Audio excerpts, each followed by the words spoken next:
বন্ধুরা, তোমরা কি একটা কথা কি জানো? যে রাঁধে সে কিন্তু চুলও বাঁধে। তাই চুল বাঁধা জানলেও হবে না, কিন্তু রান্নাও জানতে হবে।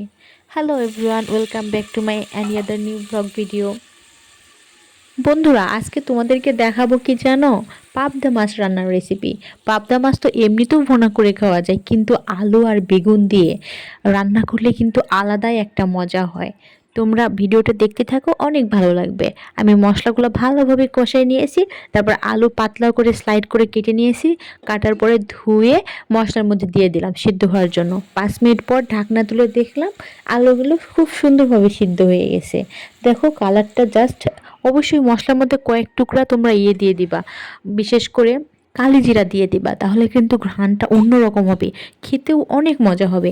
পরিমাণ মতো ঝোল দিয়ে দিলাম, ভেজে রাখা বেগুন ছিল ওগুলোও দিয়ে দিলাম আর কি। এই দেখো, বেগুনগুলো আগে ভেজে রাখছিলাম কারণ অর্ধেক কাজ আগেই হয়ে গেছে, সেজন্য আলাদাভাবে কষানোর কোনো দরকার নেই। আমি সরাসরি বেগুন ভাজাটা দিয়ে দিলাম, তারপরে মাছ ভেজে রাখছিলাম, পাবদা মাছ, ওগুলোও দিয়ে দিলাম। তারপরে জাল করতে থাকবো, ঝোলের সাথে ভালোভাবে মিক্সড করে দেবো। দেওয়ার পরে 5 থেকে 7 মিনিট জাল করব হাই হিটে। দেখো কালারটা দেখছো কি আসছে। লাস্ট পর্যায়ে দেখি দিয়ে দিব ধনিয়া পাতা। ধনিয়া পাতা ভালোভাবে কুচায় নিয়ে দিয়ে দিলাম।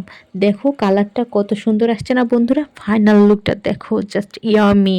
খেতে কিন্তু অনেক মজা হয়েছিল। তোমরা কি এভাবে রান্না করো বন্ধুরা? যদি এভাবে তোমরা রান্না করে থাকো অবশ্যই আমাকে জানাবা।